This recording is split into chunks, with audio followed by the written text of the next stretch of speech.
সমাগত বিশ্বকৰ্মা পূজা। বিশ্ব খনিকৰৰ আৰাধনাৰ বাবে ৰাজ্যজুৰি সকলো প্ৰান্ততে ব্যাপক প্ৰস্তুতি ইতিমধ্যে আৰম্ভ হৈছে।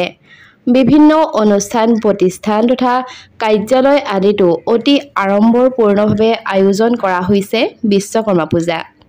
বিশ্ব খনিকৰৰ তথা বিশ্বকৰ্মা পূজালৈ মাজত মাথো কেইটামান দিনহে বাকী আছে।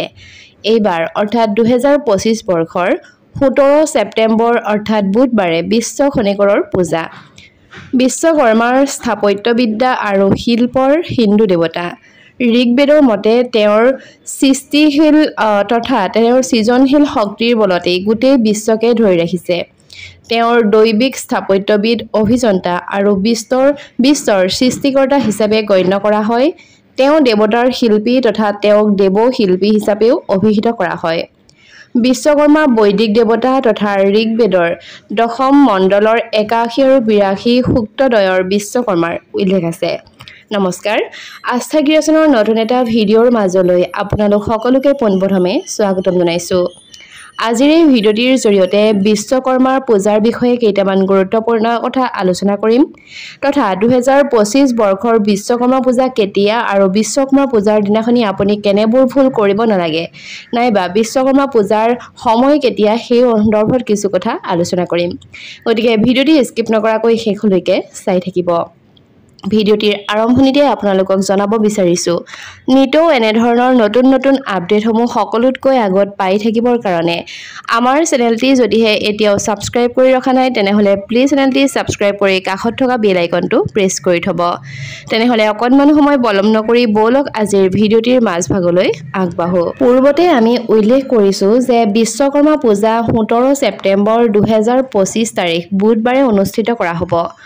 এই দিনটোত শিপিনী, অভিযন্তা আৰু শ্ৰমিকসকলে নিজৰ সঁজুলি যন্ত্ৰ আৰু কৰ্মক্ষেত্ৰত পূজা কৰে। কন্যা সংক্ৰান্তি 2025 কেতিয়া? কন্যা সংক্ৰান্তি 17 ছেপ্টেম্বৰ 2025 বুধবাৰে। বিশ্বকৰ্মা পূজা কন্যা সংক্ৰান্তিৰ মুহূৰ্ত হ'ব 17 ছেপ্টেম্বৰৰ পুৱা 1:55 পৰা। এই দিনটোত ৰাতিপুৱা আপোনালোকে সোনকালে উঠি আপোনালোকৰ মেচিন আৰু সঁজুলিবোৰ পৰিষ্কাৰ কৰক। সকলো মেচিন বন্ধ কৰি পূজা কৰক তথা ভগৱান বিশ্বকৰ্মাৰ মূৰ্তি স্থাপন কৰক। ভগৱানক ভোগ আৰু প্ৰসাদ আগবঢ়াওক তথা এই দিনটোত দান দি আপোনালোকে আৰ্তজনক খুৱাব পাৰে। বিশ্বকৰ্মা পূজাৰ গুৰুত্ব যদিহে ক'বলৈ যাওঁ তেনেহ'লে এই দিনটোত মানুহে নিজৰ কাৰখানাক পূজা কৰে তথা লেপটপ নাইবা মোবাইলত কাম কৰা লোককো পূজা কৰে। এই দিনটোত পূজা কৰিলে ব্যৱসায়ত সমৃদ্ধি পোৱা যায় বুলি বিশ্বাস কৰা হয়। ভগৱান বিশ্বকৰ্মাই কি কি সৃষ্টি কৰিছিল বলক জানি লওঁ। ঋগ্বেদত ভগৱান বিশ্বকৰ্মাক বিশ্ব ব্ৰহ্মাণ্ডৰ স্থপতি আৰু সৃষ্টিশীলতাৰ মূৰ্তি হিচাপে বৰ্ণনা কৰা হৈছে।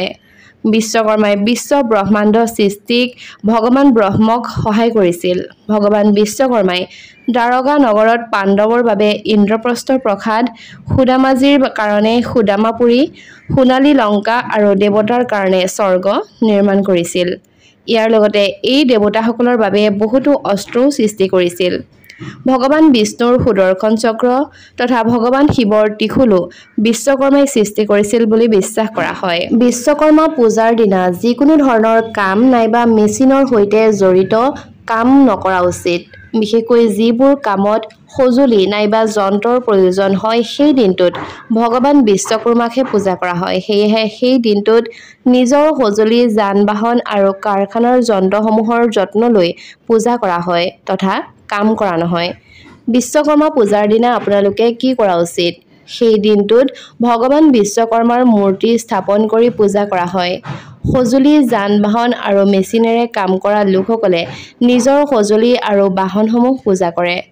ভৱিষ্যতৰ উন্নত সম্ভাৱনা, নিৰাপদ কৰ্ম পৰিৱেশ আৰু নিজৰ ক্ষেত্ৰত বৃদ্ধি পোৱা সমৃদ্ধিৰ কাৰণে আশীৰ্বাদ বিচাৰে। যন্ত্ৰ নাইবা মেচিনৰ সৈতে জড়িত কাম কৰা একেবাৰে উচিত নহয়, কাৰণ সেই দিনটোত সেইবোৰক অত্যন্ত পবিত্ৰ বুলি জ্ঞান কৰা হয়। সঁজুলি নাইবা বাহনৰ ব্যৱহাৰ নকৰাই ভাল, বৰঞ্চ সেই দিনটোত আপোনালোকে আপোনালোকৰ সেই সঁজুলি তথা যান-বাহনসমূহক পূজা কৰক।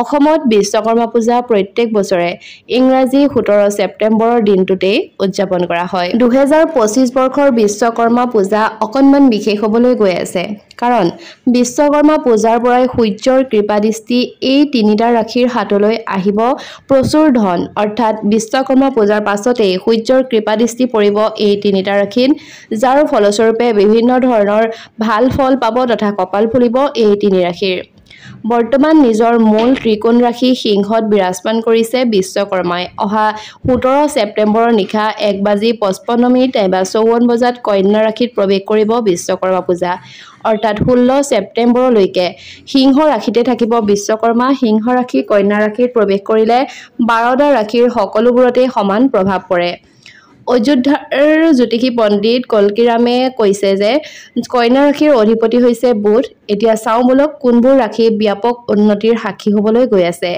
বন্ধু-বান্ধৱীসকল ইমানখিনিলৈকে যদিহে আমাৰ এই ভিডিঅ'টি চাই আছে তেনেহ'লে নিশ্চয়কৈ আজিৰ এই ভিডিঅ'টোত এটা লাইক কৰিব আৰু আপোনাৰ বন্ধুবৰ্গৰ লগত নিশ্চয়কৈ আজিৰ এই ভিডিঅ'টো শ্বেয়াৰ কৰি দিব সিংহ ৰাশিৰ পৰা ওলাই কন্যা ৰাশিলৈ যোৱাৰ লগে লগে মিথুন ৰাশিৰ লোকসকলৰ কাৰণে ভাল পৰিস্থিতি আহিব তথা আৰ্থিক অৱস্থা আগৰ তুলনাত অধিক শক্তিশালী হ'বলৈ গৈ আছে সংগীৰ সৈতে সম্পৰ্ক ভাল হ'বলৈ গৈ আছে এই ৰাশিৰ লোকে মানসিক শক্তি লাভ কৰিব জীৱনটো আগৰ তুলনাত অধিক ৰোমান্টিক হ'বলৈ গৈ আছে তুলা ৰাশিৰ জাতক জাতিকাৰ কাৰণে সূৰ্যৰ ৰাশি পৰিৱৰ্তন অতি উপকাৰী হ'বলৈ গৈ আছে লাভ কৰিব নতুন চাকৰি জীৱনটো আগৰ তুলনাত অধিক সুন্দৰ আৰু নিৰাপদ হ'বলৈ গৈ আছে আপুনি হয়তো এইবাৰ কিছু ভাল খবৰ পাব ভাল কিবা এটা হ'বলৈ গৈ আছে আপোনাৰ জীৱনত ইয়াৰ পাছতে হৈছে বৃশ্চিক ৰাশিৰ বাবে এক সুন্দৰ সময় হ'ব কৰ্মক্ষেত্ৰত সপোন বাস্তৱায়িত হ'ব ব্যৱসায়ত লাভ পাব আপোনাৰ আৰ্থিক অৱস্থা